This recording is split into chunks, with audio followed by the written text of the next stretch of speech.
Alright, I'll just go ahead and start. So this is principles of topicality and theory. Anyone not where they're supposed to be? Cool. So today we'll mostly be discussing reasonability and related concepts for that, and then in future sessions. I'm not sure if this is going to remain a 3-part track or it's going to get cut to 2 based on the free day that we had yesterday from modules, but we'll be jumping into we'll be jumping into drop the arg and RBIs in future discussions. Who's that who just came in? Who is it? Catherine? Alright. I'm missing 3 now. So, for starters, I assume most of y'all know the basics of what reasonability versus competing interpretations are. Reasonability just says that the question of theory is not like, did the app or did the negative follow the best possible model for debate, but just were they reasonable enough, were they reasonably fair enough that they don't deserve a loss on theory. Competing interpretation says, find the best norm for debate, and then ask whether the debaters are consistent with that. So for starters, I'm going to go into just some of the basic justifications we have for and against each. What would y'all say are the main arguments for competing interpretations? I'd say there's probably 2 main ones that I have in mind. Back there, is that Josh? Yeah. All right. It creates a race for the top. Each debater is trying to fulfill and uphold education and fairness to the best of their abilities. Yeah. So you might hear this term race to the top versus race to the bottom. So competing interprets encourages us to find the best possible norms for debate, which incentivizes not just finding something that's okay enough, but finding the one that is most defensible versus opposing objections. Yeah, I think that's one strong one. There's at least one more other argument you'll hear pretty commonly, probably even more commonly. In favor of competing interpretations over reasonability. You ever heard like a theory voter prefer competing interpretations because reasonability is Vague. Yeah, vague, arbitrary, requires judge intervention. So arbitrariness.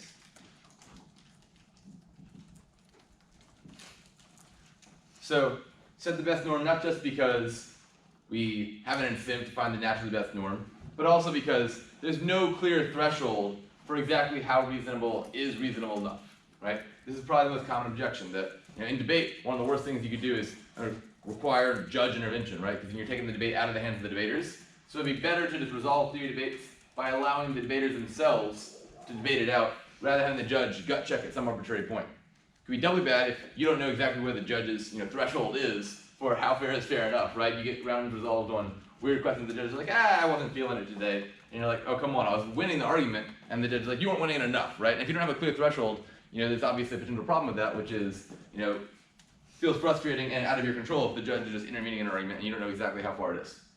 Now, one of the main counterparts of this in favor of reasonability. I think I already alluded to the first one. So, what's the main reasonability objection that would sort of correspond to the race to the top argument? Race to the bottom. Yeah, what's that one? Person who said it, or anyone else?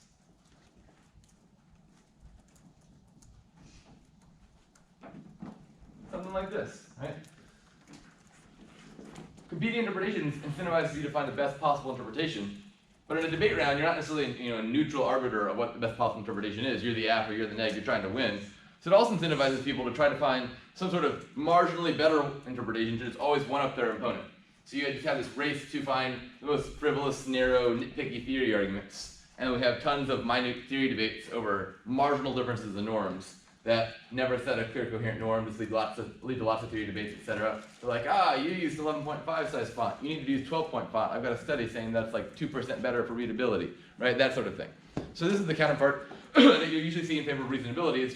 It's better not to try to find the best possible norm all the time, because then we end up setting these little arbitrary minute norms that require tons and tons of frivolous theory debates to set. And then, secondly, responding to arbitrariness. I don't think you hear this too often, but I think you can make an argument in the context of theory that intervention would be a good thing, and I'll unpack that one. So, normally, what's the reason why we think that a judge shouldn't intervene to vote for like the true arg in a debate round? Like, if the judge is just like, I just really think Japan should amend Article 9. So, like, sorry, Josh, but I'm voting affirmative even though you won your NC. What's wrong with that? Yeah? I mean, there's a bias, so the neg comes in knowing that they simply, they would never have a chance at winning. Okay. You got something? Yeah, debate's a competitive activity, which if the judge would always just intervene on the side of truth would lead to like the breakdown of competitive activity because everyone would go 3-3 and really talk about it. Yeah. So the fundamental goal of debating the substance of the round is not to find the truth, it's to find the better debater, right? So if I'm a judge and I just know there's this phenomenal evidence that like link turns your NC, I could think that the resolution is true. I wouldn't be persuaded by your NC, but when I'm ultimately voting on substance, I'm not voting that the resolution is actually true. I'm not trying to find the truth of the matter. I'm just trying to evaluate who did the better arguing in the round. And so that sort of intervention is counterproductive to the goal, right? Not only would it kind of suck for the debaters, but also I wouldn't even be correctly signing my ballot. I'm signing the ballot for better debating, not truest debating. But now let's consider theory voting issues. So theory, let's say an education voter, for example. Which of these sounds more in line with what your average debater is telling the judge's obligation is? That the judge should actually promote education in the round, or the judge should vote for the debater who better argued their side was educational in the round? If you think that the primary value of debate is education, which of those is more consistent with the voting issue? Strong opinions on the matter? Anybody? Can you say that one more time? Yeah, so which of these sounds like the more consistent interpretation of like a generic education voting issue? The judge should vote for the side that is actually more educational. The judge should do the thing that actually promotes education, or the judge should vote for the debater that argues that their side is more educational.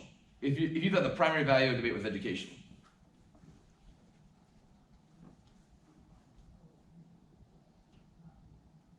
Yeah, back there and then here. It sort of seems that you would be the second one, the person who convinces the judge they're the most educational. Why is that? Because we can't always guarantee that we're educational, because in the theory debate, we sort of drop all the substance that would make the debate educational on the resolution. So we have to convince them that on the substance, we were gonna be educational. You were going to be educational? Yeah, because we sort of like, once we enter into theory and we collapse into it, we drop the substance debate that would have educated us on the resolution. That sounds, in 1 second, the office is messaging me because some of y'all are still absent.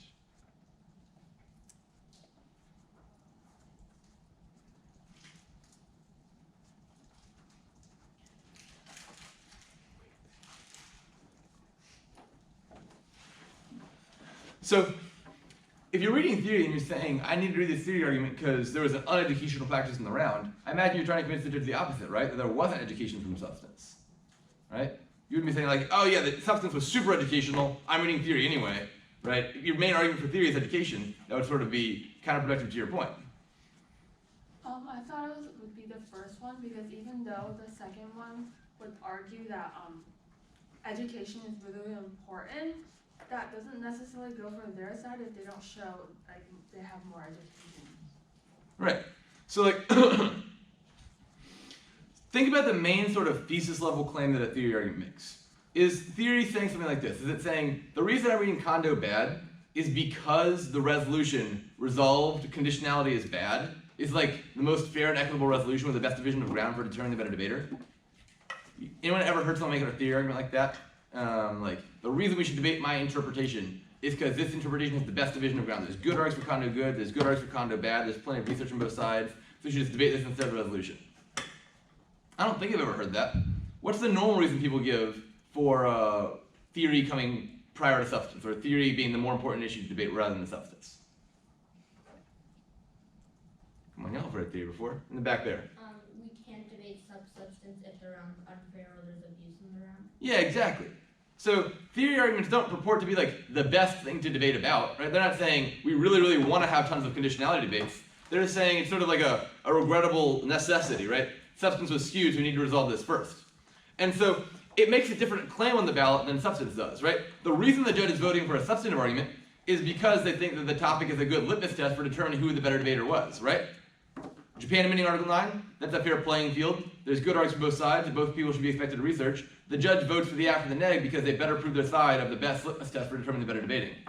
Theory doesn't seem to make the same sort of claim, right? Theory is not saying, I think Kondo is an even better resolution to debate, that's even more accurate at determining the better debater. It's just saying, we sort of need to resolve this question first to get back to substance. But if that's true, then the sort of main arguments for no intervention don't apply as clearly, right? The reason it makes no sense to intervene on substance is because the whole point of voting on substance is to determine the better debater. So if you're intervening in favor of the truth, then you're not actually doing the main thing that you're doing for substance. But that's a lot less clear on theory debates, right? Because the purpose of theory is just to resolve some unfairness so we can get back to substance.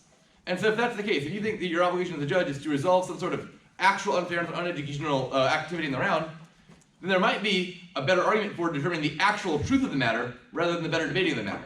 Because if you vote for the side who just like out-teched their opponent on condo, you're voting for the person who did the better debating on that inter. But no one's ever made the claim that like being the better condo debater is the thing that makes you the better debater. When they read condo bad or any of the theory show, they're just saying resolve this because there was unfairness in the round to get back to substance. And so it's not as obvious that the argument against intervention applies as strongly, because the primary value of debating theory is not to determine the better theory debater, it's just to show that there was some in-round skew that affected substance.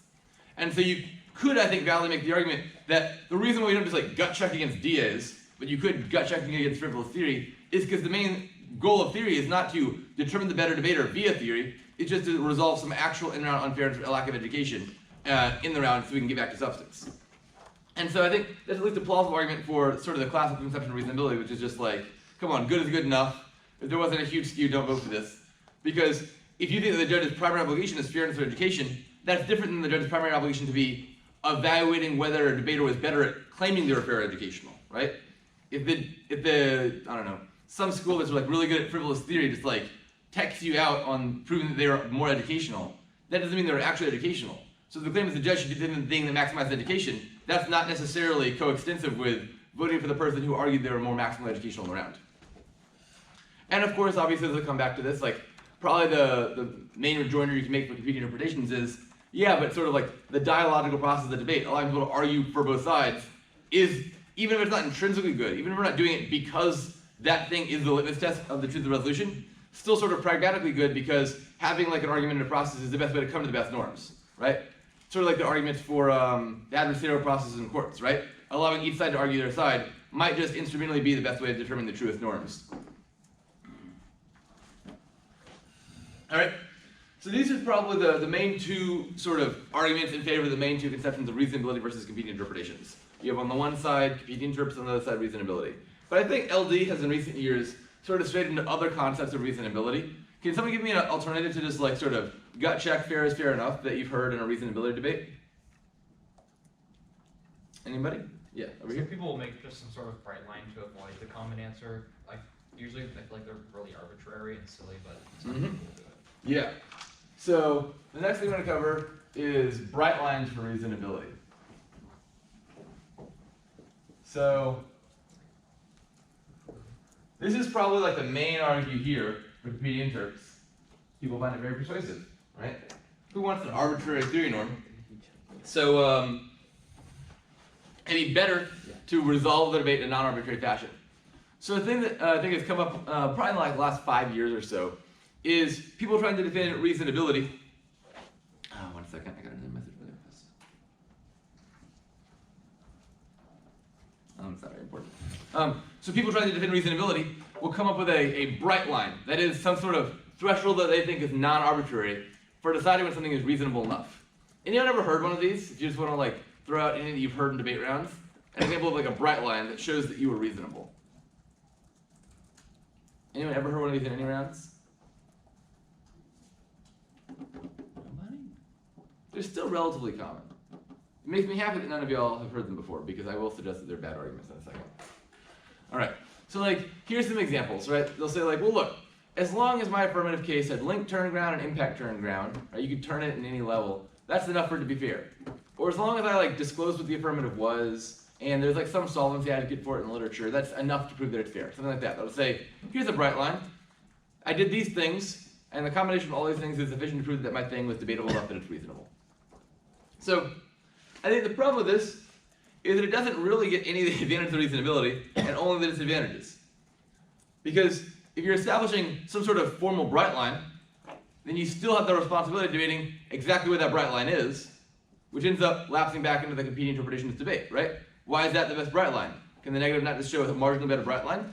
And what you'll find is that, quote unquote, bright lines for reasonability are really just sort of really bad, overly broad counterinterpretations in disguise. Think about what a counterinterpret says. It says, if I meet this, if I'm consistent with this norm, that is sufficient to show that I shouldn't lose on theory. The bright line says, if I meet this, it's sufficient to show that I shouldn't lose on theory. And so there's really no difference in function between a bright line for reasonability and a traditional counter-interpretation. The problem is just that the bright lines end up being terrible, overbroad counter-interpretations, right?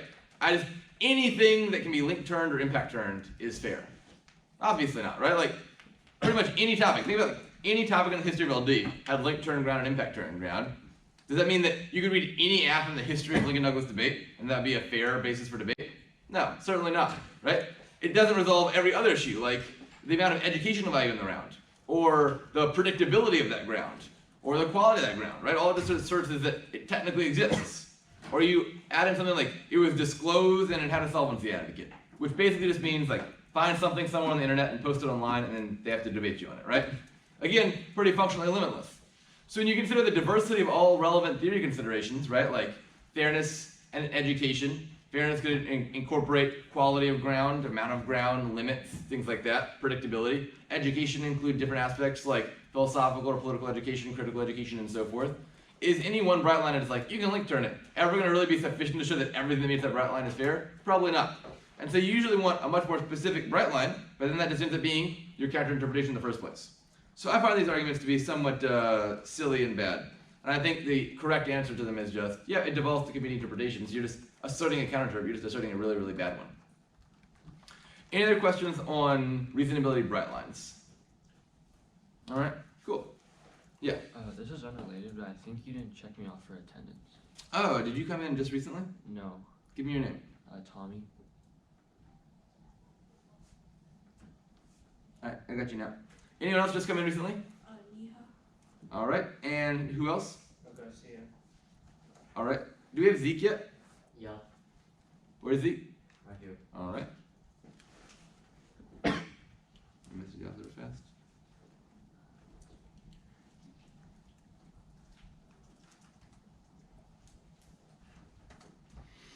All right, cool. So, any other questions? That's a good question. All right. So now I want to discuss one more thing I think is sort of relevant to potentially conception of reasonability. I'm not sure this is best framed as a reasonability argument or not, but I think it overlaps a lot. Which is that in some ways there's sort of like an inherent harm to running a theory argument around, right? You inevitably skew substance somewhat by reading theory. There's a little bit less substantive education in the debate because you read a theory argument and trade off with time. There's potentially a little bit of a skew in terms of who can win or lose, right? Because instead of resolving the person who can better debate the topic, you might win because you're better at debating frivolous theory. There could be the potential harm of encouraging future unnecessary or minute theory shells, right? Because the more theory wins, the more people want to read theory and so forth. And so I think it's plausible to argue that there's some inherent costs in reading theory. It's kind of like, in enforcing any sort of law, right? There's some inherent costs in the CJS process. You have to spend the money for the prosecutors, for the judges, for the penal institutions, and so forth. And so I think another potential argument you can make is just that if there's some sort of inherent cost to enforcing any sort of rule, then there might be some sort of minimal threshold you need to overcome in order to justify the cost of even imposing that rule in the first place, right?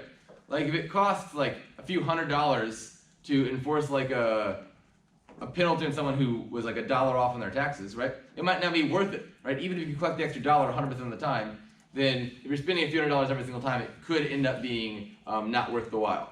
And so I think another potential argument is just that there's some sort of harm inherent to running theory, inherent to making more debates come down to theory, that happens every time you vote for a theory shell, right? And then that sort of a harm needs to be outweighed or overcome in order to justify the ballot.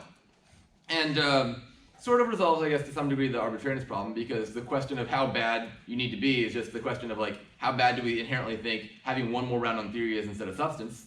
But it does set some sort of threshold that you need to overcome, which is, if you can't show that this practice was bad enough to justify the introduction of theory in the first place, then voting for theory would be even more harm to debate than voting against voting for the bad practice. I think that one's potentially persuasive. Another argument that you'll hear that's somewhat similar and it's a bit more affirmative specific is, anyone ever heard the argument that the judges sort of generically are affirmative on theory debates? Not on any particular interpretation, but just in general, because being negative is easier. This is an argument you'll hear sometimes. They will just say, like, look, statistics show that there's some sort of negative bias. The negative wins most elimination rounds. it's usually in the order of like, 5 to 10% skew. It's not enormous, but it exists. It's statistically significant, right? The negative just has longer speeches, which makes it easier to win. And so you'd say, well, look, if I'm the affirmative and I'd create some skew, let's say it was a minute skew, right? It's skewed around like a few percent in my favor.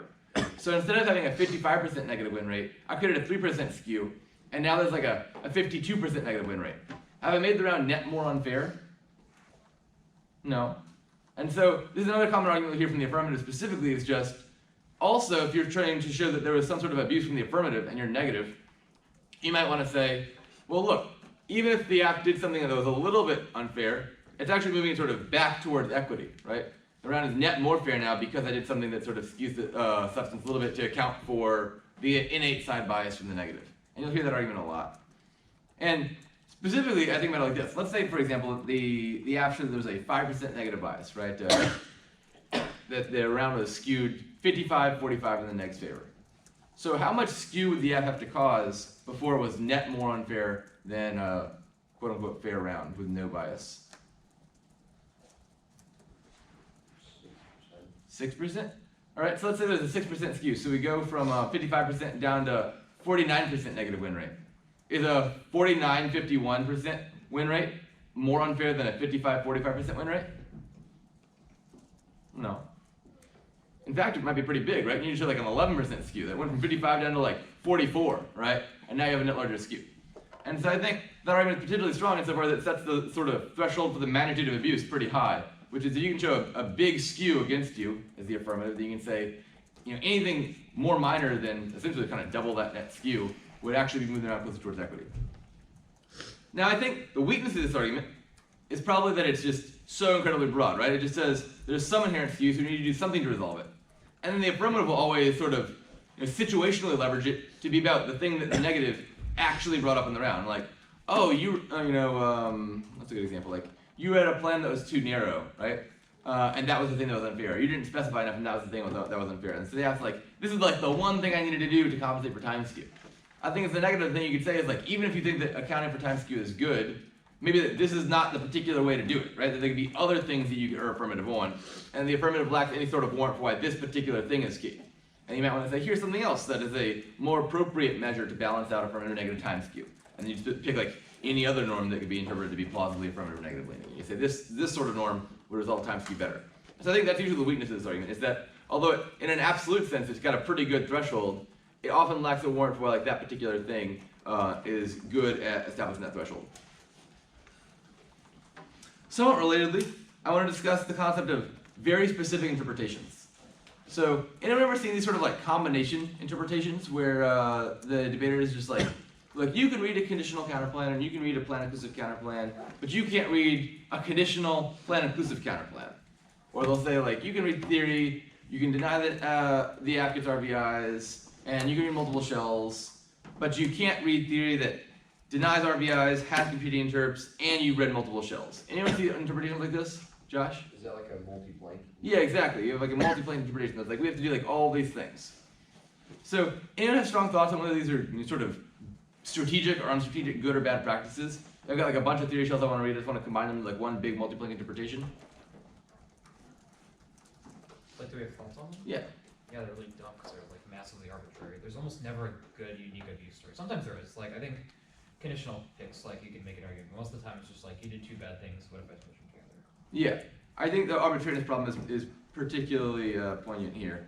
So imagine, for example, that you were writing a big rule book for debate, right? And so we decided, sorry, what's your name? K-Shop. K-Shop, right?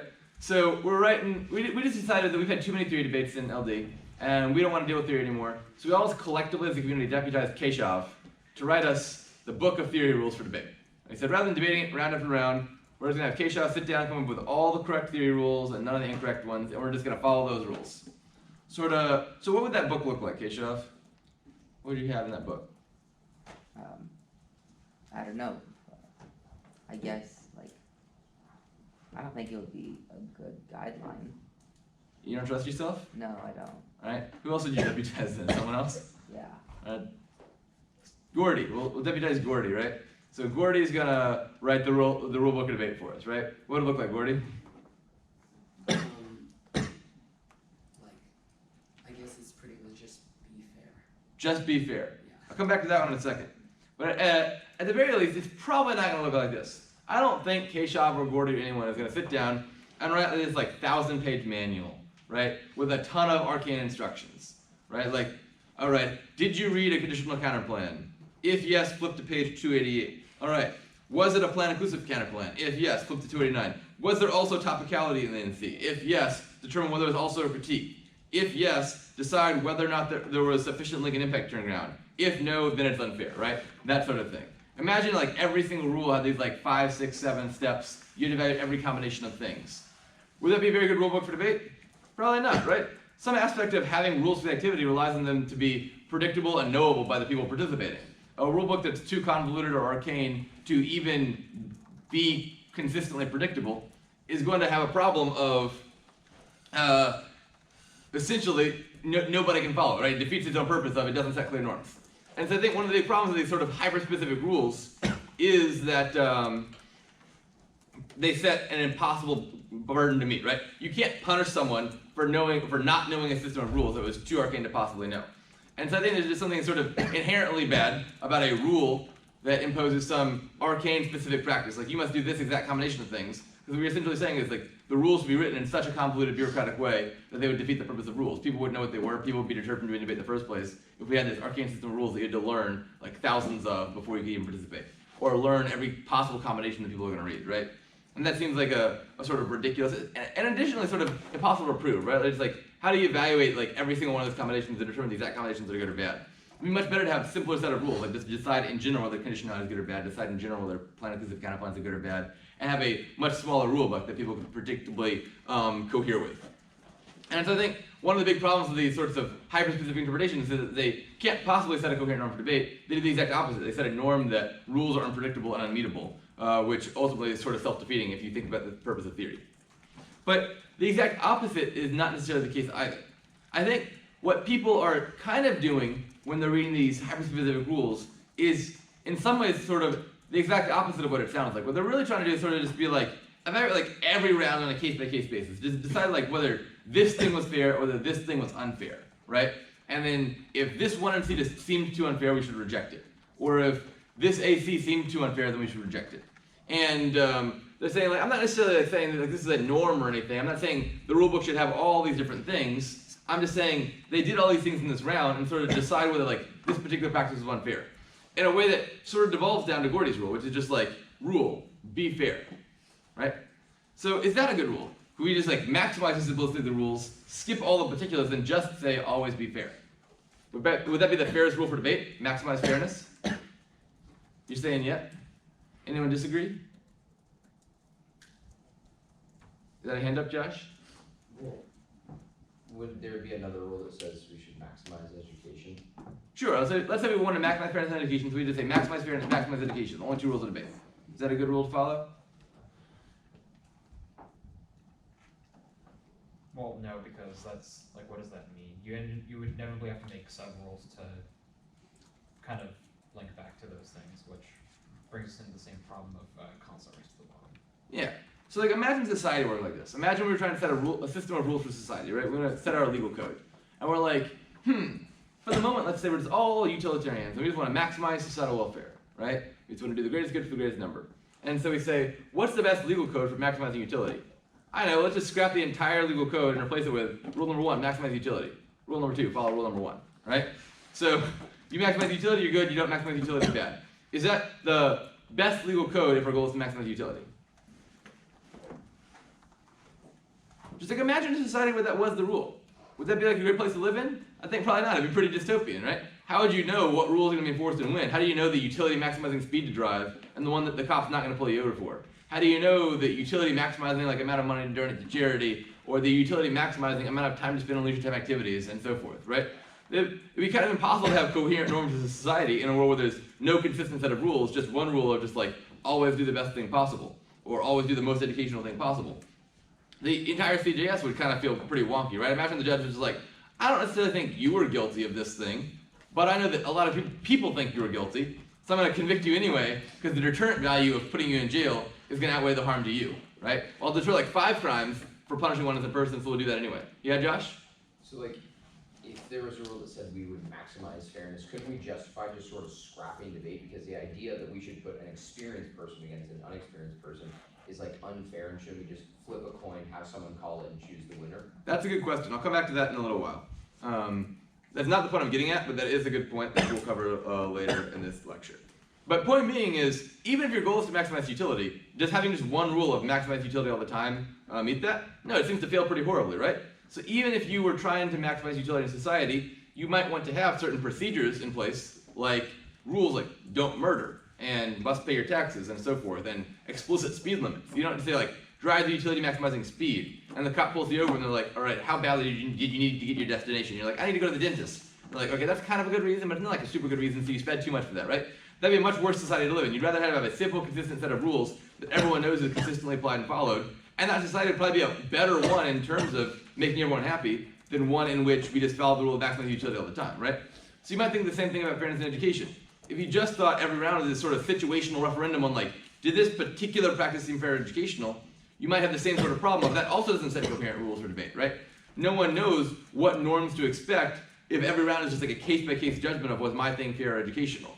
So again, you do want simple rules, but you don't want just one rule. You want like a small set of predictable rules that everyone knows and can adhere to. Because part of the value of rules is that they are predictable ex ante, so they guide the ability for people to know how each other are going to interact with people in a society.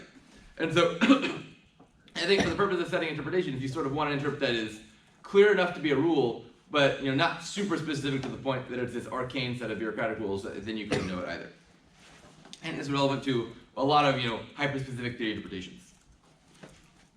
One more related principle is I think a mistake people make a lot versus frivolous theory arguments, and I'll use specification in particular because I think it's particularly egregious in this regard, is when they're comparing whether one rule is better than another rule, even under competing interpretations, they compare not necessarily whether the interpretation was good or bad, but whether the practice being banned by the interpretation was good or bad. And those might sound like the same thing, but I think there's an important difference in some contexts. So competing interpretation says, decide which rule is better for debate, right? Which of these rules would we want to impose? Which rules should you have to cohere with? That is not the same thing as deciding whether your practice was good or bad for debate. And making that sort of conflation ends up running back on the same problem we just discussed of having this like one rule to maximize fairness. So you have this problem like this. Let's say the negative runs like a frivolous theory argument like this. They say, sorry Keshav, your case was an 11.5 size font. I have a study that says 12 size font is 2% more readable, right? So you are not following the best rule for debate. The best rule for debate is use 12-point font, not use 11.5 font. Supposing that you definitely violate, use 11.5 size font, and let's say that they've won competing interest is good. How would you respond to that shell? That's race to the bottom. What do you mean by that? Like that norm is completely arbitrary. Is it? Yeah, Why is that? because it's like, well, they proved that 12-point font is better. Yeah. I got a card that just says 12 size is the best size of font for readability. That's not arbitrary,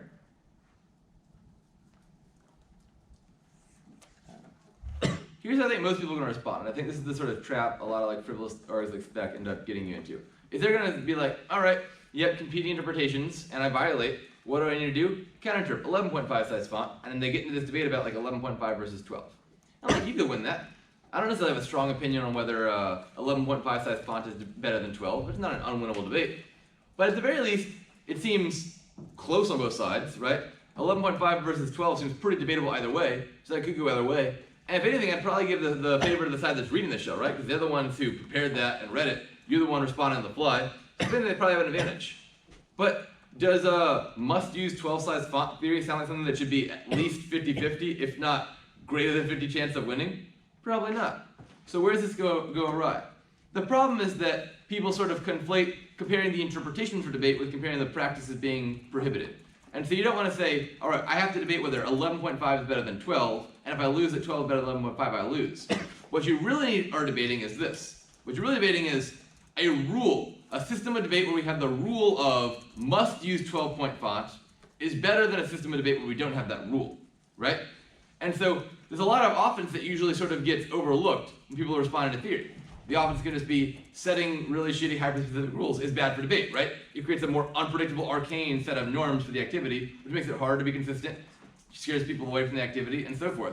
And so there can be something bad about setting very specific rules, irrespective of whether the practice being described is good or bad, right? Say we go back to like the maximized utility rule for society, it'd be like, rule, must always be happy, must always be a nice person. It'd probably be great if you did that, right? It would be good if you were always a nice person. There's not gonna be a great argument that's like, being a mean person sometimes is better. Maybe you make that argument, it's probably hard to win. But does that necessarily mean society would be better off if we had a rule that forced people to be nice? Not necessarily. A rule that forced people to always do the best? Not necessarily. And so you could argue that even if 12-point font is like the best possible font, it could still be bad to set rules about particular details like font choice and font color and highlighting color and so forth. Because the harms of creating hyper-specific authoritarian-sounding rules for debate outweigh the particular benefits of encouraging a marginally better practice. And so I mentioned this under the sort of subset of reasonability, but I think it might not necessarily even be properly captured as a reasonability argument at all. It is really properly thought of, competing interpretations should include these aspects of, was this interpretation good or bad for debate? Not just, was the practice prohibited by my interpretation good or bad for debate? And people only think about it in that narrower, latter sense, and ignore a lot of the potential harms of frivolous theory arguments, like forcing the affirmative to be incredibly hyper-specific. The next is going to be like, why weren't you a little bit clear about this thing? Why weren't you just a little bit clearer about which branch of government, or which offensive military capabilities that you are allowing for, or exactly how your criterion functions, or exactly what the tags of your cards are, or whatever, right? And like, in isolation, more clarity is always going to sound better. You're not going to have a great, like, vague criteria better than specific criteria argument, or like vague plans better than specific plans, or vague contentions better than specific contentions. It's just making a rule of always be maximally clear sounds like a pretty dystopian rule, because no one's ever going to be perfectly consistent. So you have this problem of unpredictable losing to like random marginal increases in clarity, when they just like find one thing that could have been marginally clear and then always went on that. So you might say the practice of demanding increased specification is bad in and of itself, even if the particular thing they're saying could have been clear, would have been better were it clearer. You might hear this often phrased as like an infinite regress theorem on spec, right? Specification is infinitely regressive because there's always more that you can do. And so I'd say, don't miss the forest for the trees here. You want to consider not just, is my practice good or bad, but is prohibiting it net good or bad for debate? And there can also be offense at that level. Now let's come back to the thing that Josh mentioned. So Josh said, if we want a debate to be maximally fair, we just flip a coin. So that would guarantee pretty much 50-50. Would that be the most fair thing to do? All right, a lot of people nodding. All right, so what's your name? Like 3 back here? You nodded. Johanna. So Johanna thinks that it'd be most fair to flip a coin. So let's say Johanna and I get in a debate round, and Johanna has done a lot of research for the app, right? Yeah. So she reads her very well prepared affirmative, and I get up in my 1 and C, and I'm just like, well, I didn't do any work. In fact, I don't even feel like arguing today. I'm just gonna use this speech time to take a bathroom break. I'll come back with like a minute left, and then I'll twiddle my thumbs for a bit, and I'll sit down. And then Johanna gives her 1 AR, and she's just like, well, you dropped my whole app. Let me extend my app, and she gives this like eloquent defense of her 1AC. She extends all of her offense. It's very clear. And the NR, I'm like, yeah, good point. You're right. I quit. I agree. Johanna should win. That's my NR. I sit down. 20 seconds in. Johanna gives her 2 AR. She's like, all right, you can see that I win. Let me re-explain my case again. And the judge is like, all right, I want to maximize fairness here. I'll just flip a coin. Oh, look at that. It was tails. The negative wins. And they vote for me. Would that feel fair? No, Why not? because I heard more and then I should win. Okay, so you deserve a greater chance to win than I do? Why is that? Because I put in more work. Yeah, so in a competitive environment, fairness does not mean 50-50. I would imagine flipping a coin there would be pretty grossly unfair. So if we just flipped a coin, we'd be denying the person who should have won the ballot. So in that case, what should fairness be based off of? Yeah. The person who did the better debating in the round. Yeah, right? So if we think that debate should function as a competitive environment, you think there's some aspect of meritocracy, right? Which is that if you did the better debating, then you deserve the higher chance to win. The judge should vote for the better debater because the better debater deserves the ballot, the worse debater does not. And so flipping a coin would run the risk of giving the ballot to the person who doesn't deserve it. And so there'd be some proactive unfairness there. So fairness, or I should phrase it the opposite way, unfairness could either be giving an undue advantage to someone based on something outside of competitive debate skills, or it could also include denying someone an advantage that they should have earned based on the debate skills, right? So the unfairness of flipping a coin is not that it gives an unfair advantage to one side, it's that it denies a fair advantage to the side who should have earned it. And both of those could be forms of unfairness. Is that a hand up, or you just Yeah, quick question. go for it? Like, couldn't you also like tie in education? Like the debater who tries to maximize education in a round should also like win. Okay. 'Cause, like in that example, she was trying to maximize education, but like actually debate. Okay. So you say the debater who maximizes education should win. So let's say you read a really good stock affirmative case in this topic, right? You've got some really good evidence that Japan militarization is key to counterbalance China. You've got like the best cards ever that China militarization is just like the worst thing ever. And then I'm like, yeah, but I've heard that all before, right? I'm already pretty convinced. Those are good arguments. You haven't really educated me on something new. So I just read my app from the economic sanctions topic, which is way back in 2010. And I'm like, I know none of y'all ever debated that topic, so you're gonna learn more new things from my economic sanctions app. I'm the negative, who cares, right? But I've educated you a lot. You've probably just learned, as a matter of fact, net more from my app than we did from your AC. Should the judge vote for me? Under education, yes. Alright, but should the judge vote for me? No. Okay, so this model of education you're forwarding, what's the flaw then? It's that like, I guess if the judge has already heard your arguments before, like it kind of doesn't matter. And like education is like learning something new. So if they read like anything that like teaches the judge anything new, like they should win and second and stuff. Okay. Josh, you had a hand up? Well, in that system, non-topicality is rewarded.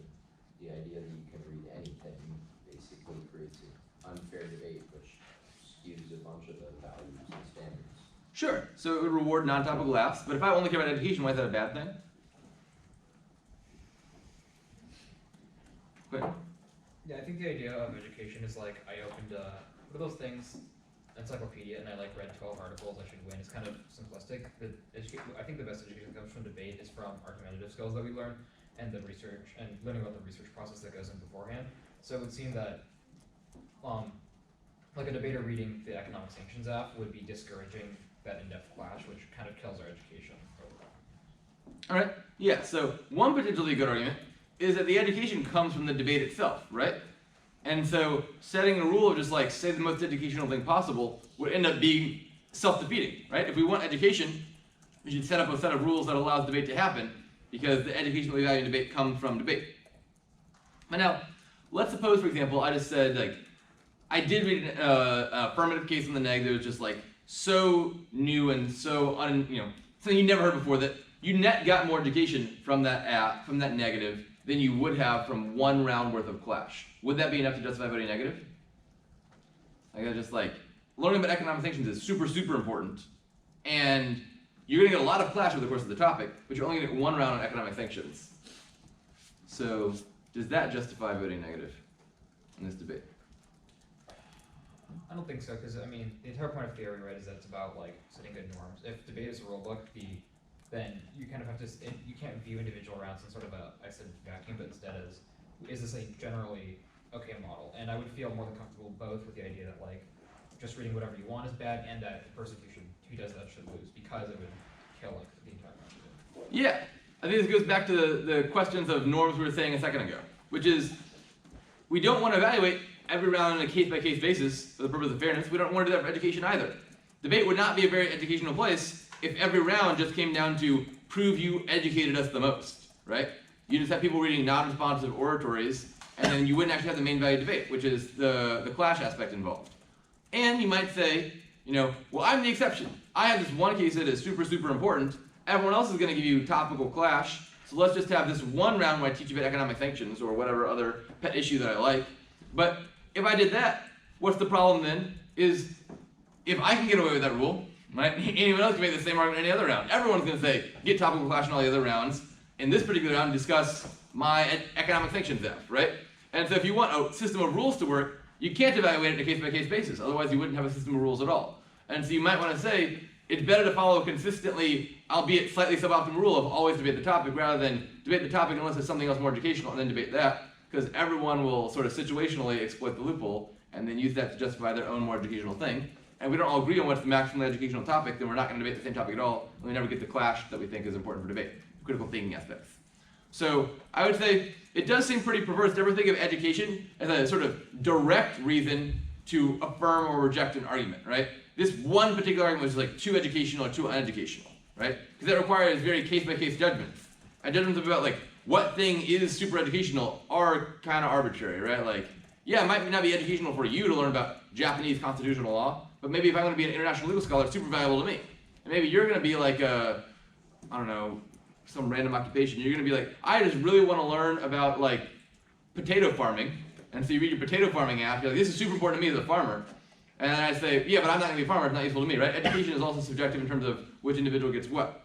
And so it'd be better to have a sort of simple, consistent set of rules that just teaches everyone basic skills of critical thinking and argumentation, rather than making case-by-case determinations of what's educational.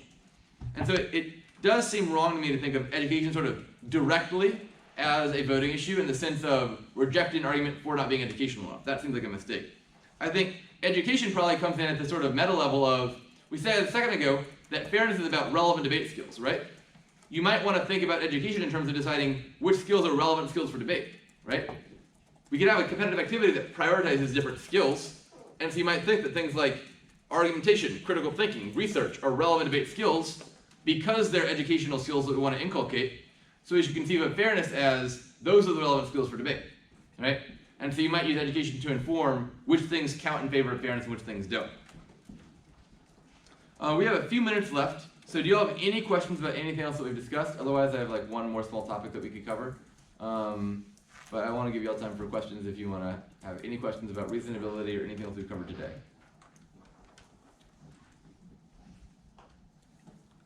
All right. So the last thing I want to cover is somewhat related to this, is the question of norm setting versus potential abuse, or in-round abuse. So which of these is the better norm for debate? That you need to have sort of been abusive in the round. There need to be an in-round skew in order for theory to be a legitimate issue, or you simply needed to violate a rule that potentially could have been abusive. E.g., if I read an affirmative case that specifies a country that I thought was particularly predictable, let's say I specified Egypt in the last topic, I'm like, look, Egypt gives more military aid than any other country. And you come back and you say, all right, yeah, but if you allow people to specify, that potentially could be abusive, right? You could have specified some other country. You could have specified Honduras or Uganda or some other thing I wasn't prepared for. So you should lose anyway because you potentially could have been abusive according to your rule. Which of those is the more important consideration? Should the judge vote on whether the in-round abuse happened or whether there was potential for abuse? Anyone have strong opinions on that? So the ask says, I didn't actually abuse you in-round. You did have prep on Egypt. It's super predictable. And the next says, all right, but your norm of allowing the affirmative to specify could have been used to just do something abusive. Does the affirmative deserve to lose or to win? Over here. I think this might kind of tie into the counter-interpretations versus reasonability stuff. It would seem that counter-interpretations would support a norm-setting round, and that's the point. Whereas reasonability, it would seem, would support kind of more in-round. Yeah. So this does dovetail a lot with competing interpretations and reasonability, in the sense of you would think that if you're debating about the interpretations, you'd think you're setting sort of general rules and asking whether they're consistent with those rules, whereas reasonability could evaluate in-round practices. But you could, for example, just say, like, evaluate whether in this round, reading the Egypt app was the maximal educational thing, right? And so these two things could diverge in some places, right? You might think that gut checking is bad, but that focusing only on in-round abuse is good, and we should evaluate in-round whether it was the best thing to do. So I think the question still remains, it isn't necessarily resolved just by reasonability versus competing interpretations. So is it good to evaluate in-round abuse or potential abuse? Someone has to have an opinion here.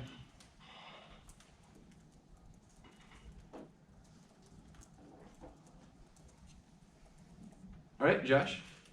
I think that we should regard potential abuse just as highly because, yes, it had the potential to break those norms. The idea that we wouldn't treat the potential the same as the same abuse seems wrong because any chance that a debater would or could have broken those norms is a risk to the values of debate. Okay, so any risk that I could have cheated means I deserve to lose for cheating. So I was like, I'm a gun owner, and you come to me and you say, wait, you have the potential to kill somebody. That's just as bad as actually killing someone. You followed a rule that justifies the potential for harm. I deserve the same punishment? Gordy? I feel like potential abuse is more of like you could have committed something in round, Mm-hmm. but the fact that like you could have committed something and like your norms allow that like in future rounds of like other debaters they might like actually violate that like Okay. multiple acts of abuse is like worse than just one act of abuse. Okay, so is the primary purpose of theory then to set norms for future rounds? So like, let's say I read my Egypt app and I said, this app's perfectly predictable, and you said, yeah, but people are going to hear that app and they're going to start reading their Uganda apps and their Honduras apps and so forth. And so you deserve to be punished. You're gonna be the sacrificial lamb. You didn't do anything unfair on its own, but we're gonna punish you so as to set a norm against future abuse. Would that be fair? Like, I don't know how to like put it, but I feel like if you, instead of like drop the debater, what if you set your standards like drop the argument? Sure, does that affect things? Should you punish me by dropping my entire case for doing something that doesn't seem unfair in isolation but sets the norm for future unfairness? Over here? I think that like in-round abuse is like more important than like potential use, because like in a round, like every round is like situational, and like there's always like risk of abuse, but like if the opponent or the person isn't actually abusive, then they shouldn't be punished. I think that punishing people who actually are abusive in round deters like future abuse Okay. occurring. Yeah, so like let's say all I really care about is future abuse. The main purpose of theory is just to set norms. Why do I even need a violation? Let's just say I think, conditionality is just like the worst thing ever. It's particularly pernicious, and it's a widespread community norm. So I'm just, every round I'm just gonna be like, conditionality is bad. Every round I'm negative, I'm gonna be like, conditionality is bad. I need to spread the gospel. Vote for me to set this future norm, because if I win this round argument every round, we'll set a better norm. And you're hitting me, and you're like, oh wait, I agree conditionality is bad, but like, I don't violate. So shouldn't the judge still vote for me if the main purpose is just to set a clear norm?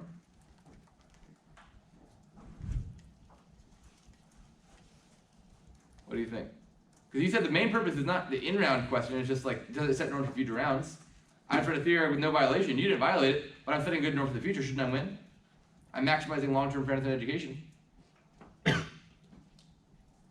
Yeah. That's not really how norm setting works, right? Okay. Because like, so if I'm, preparing for a term and I'm like, should I read myself conditionally or not? I'm not gonna think, man, Nails really went on a tyrant there with his conditionality bad K every round of the happening. I'd be like, well, in the past, how many times have I debated this? Did I win or lose? I think kind of losses serve as a greater deterrent, and so it kind of seems logical to punish people arbitrarily or to reward people arbitrarily, because that doesn't get perceived. Okay, so it could be bad to punish people arbitrarily for doing something like that. But is it not also bad arbitrary punishment if I did something that was fair in itself, but you punished me for, like, why is that different than me reading the Egypt AF and you punished me because you didn't want to debate the Uganda AF? Well, then it could be like, oh, I screwed up by reading this interpretation, like let me revise either the AF or revise the interpretation to kind of prevent those sorts of debates, which would lead to a more better competitive Okay. So let's turn to the in-round abuse example with Johanna. So let's say I know Johanna has tons of prep on the military aid topic, right? Because she did lots of prep on that topic. And I don't have any prep on the Japan topic. So we hit in the tournament and I say, I'm just reading my military aid AF. And Johanna says, that's a terrible one for debate. You can't just affirm past topics. And I say, yeah, in general, it might be a terrible one for debate, right? Because like everyone had to prep all the past topics. But I know Johanna in particular has prep. So I know for sure that if I read this AF in this round, she'd be prepared and could debate me. So there's no in-round abuse. Is that enough for it to be okay? If I know you were ready to debate a previous topic, you can read an old topic AF. If you know that what? If I know that you were prepared to debate a previous topic, I can read an AF from the previous topic. No, Why not? because like I wouldn't know that you were gonna like debate a previous topic, and like that would be. What if I told you in advance? Then it'd be fine. I was like, hey, by the way, I'm reading my military aid AF. Pull out your blocks. No, because if that were the case, then there wouldn't be any resolution set at all. Like any debater can debate any topic they want as long as they told their opponent. So then like what's the point of even setting a resolution for? Good question. I'll leave it at this because we do need to dismiss you all the time to get to your modules, or your lab, I mean. So I would say it should look something like this, which is obviously it's unfair to punish someone for a rule that didn't actually violate, right? There's a particularly, salient harm of undue punishment. But I think you can make the argument that like the Egypt AF would be unfair, even if in that particular round, like I know you're ready to debate Egypt, if it's not consistent with a rule that you could fairly set for debate. Because the purpose of rules, right, is to be a sort of generalizable constraint that everyone can predictably follow. And so if I'm setting a rule that only I can follow and not other people can follow, then there is an unfairness, not necessarily like directly in the round of you weren't able to debate the Egypt AF, but in the sense of I'm making an exception to myself. I'm following a rule I couldn't consistently allow everyone else to follow. And so it's unfair for me to follow a rule I couldn't think everyone would follow of you can specify a country. And so I'd say it's good to think of sort of potential abuse, not in terms of just like norm setting, but in terms of it suggests which rules could be generally applicable, and that if you don't follow rules that could be generalized, i.e. in potential future rounds they'd still be legitimate, then you are doing something unfair. You're following a rule that you couldn't generally set as a good rule for the activity. And so I think that's, in my opinion, the best way to reconcile those. But we don't have